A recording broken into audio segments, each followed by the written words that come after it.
Hi fi study में आपका फिर से स्वागत है। देखिए, इस टॉपिक को हम बीच में ही स्किप कर दिए थे क्योंकि कुछ ज़रूरी काम आ गया था।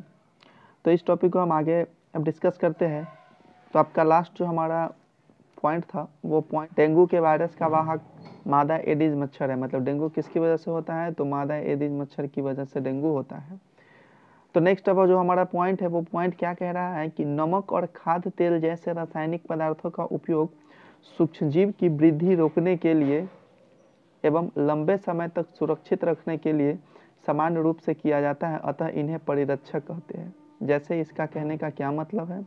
तो कहने का सीधा सा यह मतलब है कि नमक और खाद्य तेल जैसे रासायनिक पदार्थ जो होते हैं ना, जैसे हमारे घर में अचार बनता है, तो देखते हैं कि उसमें तेल डाल दिया जाता है, सरसों का तेल डाल दिया जाता है। क्यों ऐसा क्यों किया जाता है? क्योंकि वो लंबे समय तक खराब ना हो। साथ ही साथ इसमें नमक का भी बनाते समय में नमक का भी मात्रा ज़्यादा डाल दिया जाता है। तो इससे क्या होता है? तो नमक जो है सूक्ष्म जीव को पनपने नहीं देता है, उसको नष्ट कर देता है। तो इसलिए नमक और खाद्य तेल का उपयोग जो है सूक्ष्म जीव की वृद्धि को रोकने के लिए किया जाता है। चलिए, हमारा नेक्स्ट पॉइंट क्या है? तो नेक्स्ट पॉइंट में आप देख सकते हैं कि क्या है हमारा नेक्स्ट पॉइंट। दूध को 70 डिग्री सेंटीग्रेड पर 15 से 30 सेकेंड के लिए गर्म करते हैं, फिर एकाएक ठंडा कर उसे भंडारण कर लेते हैं। ऐसा करने से सूक्ष्मजीवों की वृद्धि रुक जाती है और इस प्रक्रिया को पाश्चीकरण कहते हैं। यानी यहाँ पर सीधा सा बताया गया है पाश्चीकरण किसको कहा जाता है। तो ये क्वेश्चन कई बार पूछा जा गया है कि पाश्चीकरण के लिए कितना डिग्री सेंटीग्रेड टेम्परेचर होना चाहिए। तो दूध को जो है 70 डिग्री सेंटीग्रेड पर गर्म करना चाहिए समय तक के लिए। तो 15 से 30 सेकेंड के लिए उसको क्या करना है? गर्म करना है। कि पाश्चीकरण से रिलेटेड क्या क्वेश्चन पूछा जाता है? तो 70 डिग्री सेंटीग्रेड पर गर्म किया जाता है दूध को, कितने समय के लिए? तो 15 से 30 सेकेंड के लिए गर्म किया जाता है। नेक्स्ट पॉइंट क्या है हमारा? ऐसी औषधियाँ जो बीमारी पैदा करने वाले सूक्ष्मजीवों को नष्ट कर देती है या उनकी वृद्धि को रोक देती है। तो एंटीबायोटिक का ही हिंदी नाम है प्रतिजैविक। तो प्रतिजैविक या एंटीबायोटिक का क्या काम है? तो बीमारी जो पैदा करने वाले सूक्ष्मजीव होते हैं उनको नष्ट कर देते हैं, उनको नष्ट कर देती है या उनकी वृद्धि को रोक देती है, जिससे क्या होता है कि हमारे शरीर के अंदर बीमारी फैलती नहीं है। तो नेक्स्ट देखिए हमारा पॉइंट क्या है। नेक्स्ट पॉइंट है कि प्रतिजैविक दवाइयाँ डॉक्टर की सलाह पर ही लेनी चाहिए। किसकी सलाह पर लेनी चाहिए? डॉक्टर की सलाह पर ही लेनी चाहिए और उनका कोर्स पूरा भी करना चाहिए, अन्यथा अगली बार आवश्यकता पड़ने पर प्रतिजैविक दवाइयाँ उतनी असरदार नहीं होती है। मतलब जो हमारे एंटीबायोटिक होते हैं तो डॉक्टर के सजेशन से ही इसको लेना चाहिए। तो नेक्स्ट हमारा ये प्रश्नोत्तरी है, अतिरिक्त प्रश्नोत्तरी है। मतलब जो हम अभी टॉपिक पढ़ के आ चुके हैं, जो हम पॉइंट्स पढ़ के आ चुके हैं, उनसे रिलेटेड कुछ क्वेश्चंस है, उस क्वेश्चंस का आंसर देना है। तो फिर से एक बार रिवीजन कर लेते हैं। क्या है? सूक्ष्मजीव किसे कहते हैं? तो सूक्ष्मजीव किसे कहते हैं? जिन्हें हम अपनी नंगी आंखों से नहीं देख सकते हैं, जिनको माइक्रोस्कोप से देखना पड़ता है, उनको सूक्ष्मजीव कहते हैं।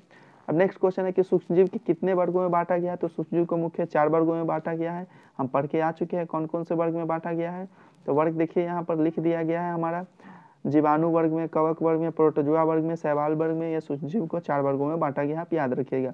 नेक्स्ट हमारा क्या है क्वेश्चन?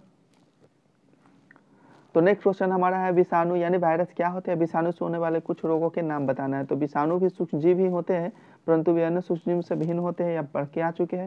ये केवल परपोषी में ही गुणन करते हैं, यानी मतलब ये जो है किसी दूसरे पे डिपेंड रहते हैं, शरीर से बाहर एक निर्जीव पदार्थ हो जाते हैं।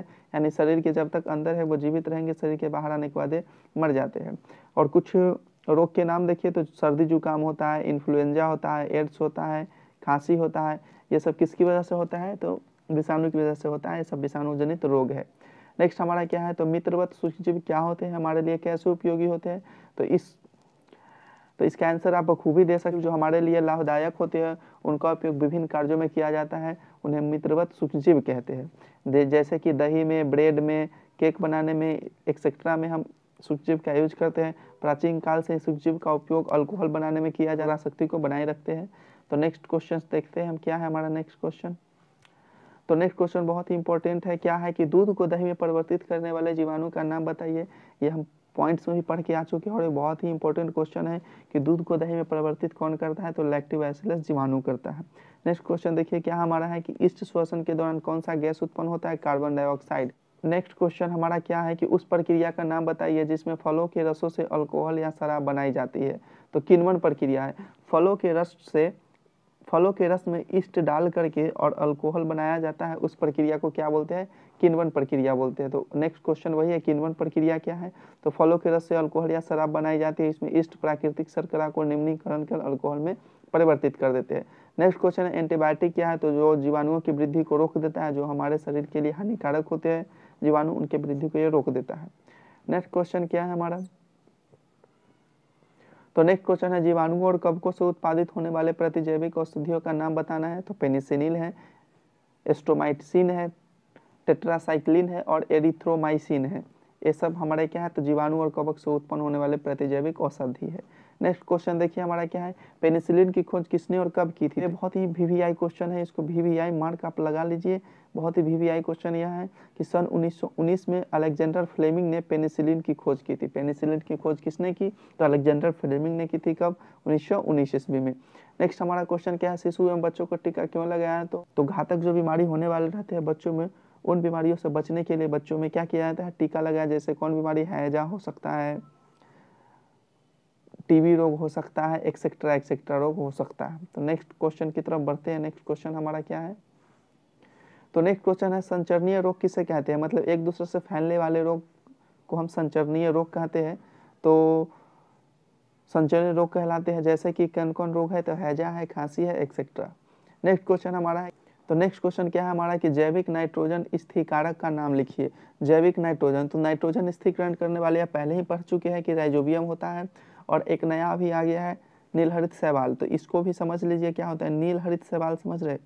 बारिश के मौसम में झील, तालाब यानी पोखर जो होता है उसमें देखते हैं कि ऊपर से ग्रीन ग्रीन कलर का पानी के ऊपर लेयर बैठ जाता है, तो वही क्या होता है? हमारा ग्रीन हरित शैवाल होता है। ये दोनों किस चीज़ का काम करते हैं? तो जैविक नाइट्रोजन स्थिरीकारक है, यानी नाइट्रोजन गैस जो होता है उसको कन्वर्ट कर देते हैं और पेड़ पौधों को यह दे देते हैं। नेक्स्ट क्या है? नाइट्रोजन मृदा को क्या फायदा होता है? मृदा को यानी मिट्टी को क्या फायदा होता है? मिट्टी जो है, मृदा में नाइट्रोजन का संवर्धन होता है, यानी मिट्टी में जो है नाइट्रोजन स्टोर होकर रहता है, जिससे पौधे के विकास के लिए आवश्यक होता है।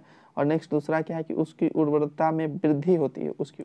नेक्स्ट क्वेश्चन है कि वायुमंडल में कितने प्रतिशत नाइट्रोजन है? तो 78% नाइट्रोजन है, याद कर लीजिए 78% नाइट्रोजन है। नेक्स्ट संचरणीय रोग का मुख्य कारक क्या है? तो घरेलू मक्खी। क्या है? घरेलू मक्खी संचरणीय रोग का मुख्य कारक। चलिए नेक्स्ट क्वेश्चन की तरफ बढ़ते हैं। नेक्स्ट क्वेश्चन हमारा है, मलेरिया रोग का वाहक कौन है? मादा एनाफ्लीज मच्छर। नेक्स्ट क्वेश्चन, ब्रेड या इडली के फूलने का क्या कारण है? तो ब्रेड या इडली के फूलने का कारण है ईस्ट। क्या कारण है? ईस्ट। नेक्स्ट क्वेश्चन देखिए, डेंगू के वायरस का वाहक का नाम बताइए।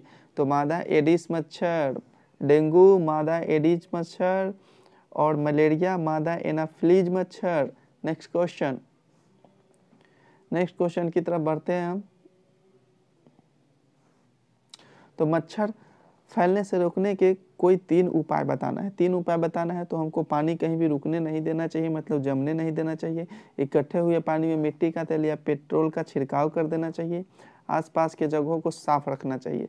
नेक्स्ट क्वेश्चन है कि टाइफाइड रोग के संचरण का तरीका है, ये पूछा जा रहा है। तो टाइफाइड रोग का संचरण होता है जल के द्वारा। अगर गंदा जल, खराब जल आप पी लेते हैं तो उसकी वजह से आपको टाइफाइड हो सकता है, तो हमेशा साफ जल पीना चाहिए। नेक्स्ट क्वेश्चन की तरफ बढ़ते हैं। नेक्स्ट क्वेश्चन है कि हैजा रोग के संचरण का तरीका लिखिए। तो हैजा रोग के संचरण कैसे होते हैं? जल एवं भोजन दोनों के द्वारा। नेक्स्ट क्वेश्चन क्या है, परिरक्षक किसे कहते हैं? परिरक्षक तो हमारा नमक हो गया और खाद्य तेल हो गया, ये सब जो है सूक्ष्मजीव की वृद्धि को रोक देते हैं, यानी बढ़ने नहीं देते हैं, जिसकी वजह से लंबे समय तक हमारे खाद्य पदार्थ सुरक्षित रहते हैं। नेक्स्ट क्वेश्चन है कि पाश्चीकरण से आप क्या समझते हैं? इंग्लिश में पास्चुराइजेशन कहते हैं। तो ये क्या होता है कि जब दूध को 70 डिग्री सेंटीग्रेड पर 15 से 30 सेकेंड के लिए गर्म किया जाता है और फिर अचानक ठंडा करके स्टोर कर लिया जाता है। और ऐसा क्यों किया जाता है? क्योंकि सूक्ष्मजीव की वृद्धि उसमें रुक जाती है। तो इसे ही पाश्चीकरण प्रक्रिया कहते हैं। तो याद रखिएगा, पाश्चीकरण में 2 बात, कौन सी 2 बात याद रखनी है? पहला कि 70 डिग्री सेंटीग्रेड पर गर्म करना है, कितने समय के लिए? 15 से 30 सेकेंड के लिए। तो इस तरह से यह टॉपिक ख़त्म होता है। हम मिलेंगे फिर नेक्स्ट वीडियो में दूसरे टॉपिक के साथ। तब तक के लिए जय हिंद।